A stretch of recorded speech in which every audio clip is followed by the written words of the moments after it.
have ourselves a chilly Halloween across the area as temperatures are mainly in the low to mid 30s for high temperatures, a little breezy to the southeast. At best, we're talking about low 40s in southwestern portions of South Dakota. And we don't get too much improvement as we head into the night. We stay in the 20s. That's at least a step in the right direction. Breezy at first, but again, winds do calm down. We'll talk about the rest of your 7-day forecast coming up, but until then, midday in KELOLAND starts right now. Live from KELOLAND Media Group, midday in KELOLAND.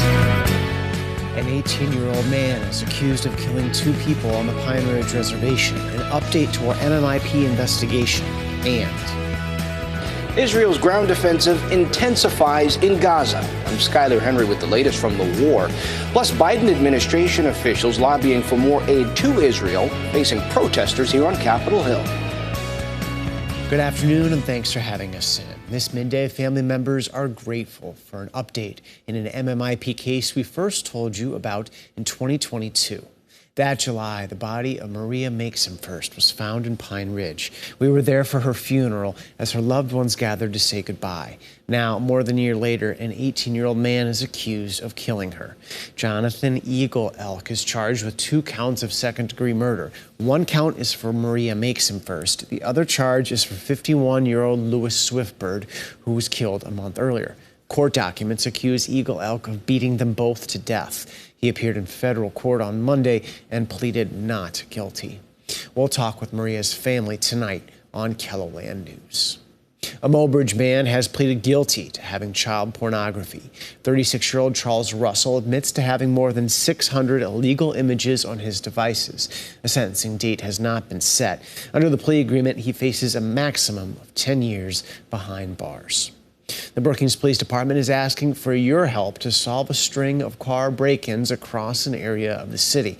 Police say the break-ins happened during the nighttime hours of October 27th and the early morning hours of October 28th. The break-ins were in several neighborhoods, including a few downtown.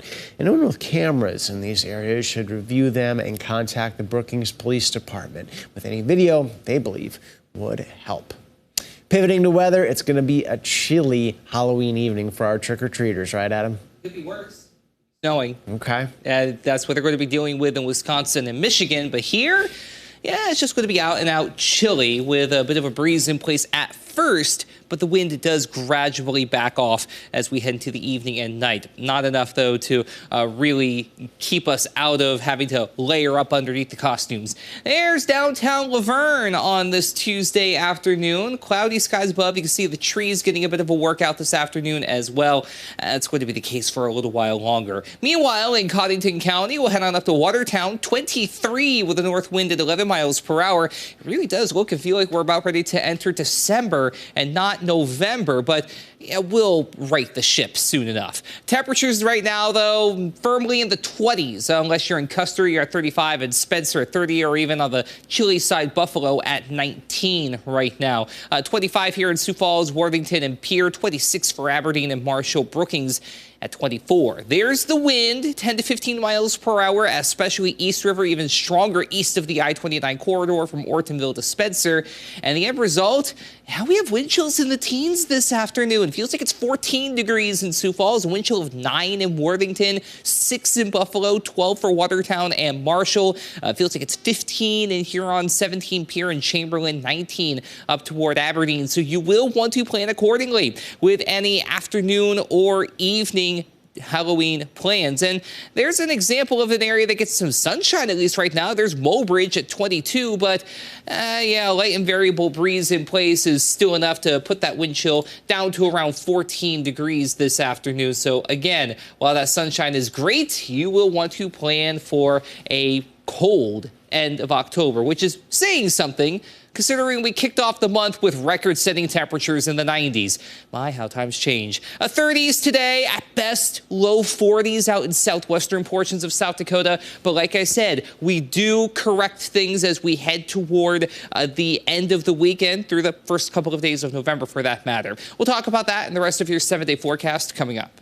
All right, thank you, Adam. South Dakota Game Fish and Parks has a program that's helping disabled veterans reconnect with nature. The Disabled Veterans Deer Hunting season runs the second Saturday of September through January 1st. The vets are selected through an application process and are allowed to harvest a buck or doe on private land. We've had a veteran last year. He hadn't hunted for 40 years. The first doe that popped out, he was excited and he wanted to shoot that doe. And I'm like, shoot that doe, and he did. And tonight's Eye on KELOLAND will tell you who's helping make the hunts a reality and what the experience means for a pair of local veterans. For the first time, we're seeing hours of police body camera footage from Maui showing officers going door to door to warn people about the wildfire 3 months ago. The massive fire killed 99 people, and many survivors say they were never warned. Jonathan Vigliotti has more on the footage that reveals much more about the rescue effort. Body camera video shows police officers racing to evacuate people in the town of Lahaina August 8th. This town is on fire. We have multiple people who have died. We've been dealing with this from this morning. Now people have died. We don't want everybody to die. Their efforts growing more and more desperate as the fire nears. You gotta go!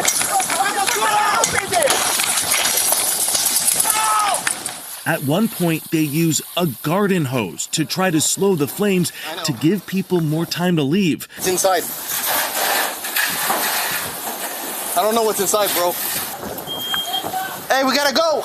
Officers frantically bang on door after door, telling anyone inside to leave. Evacuate!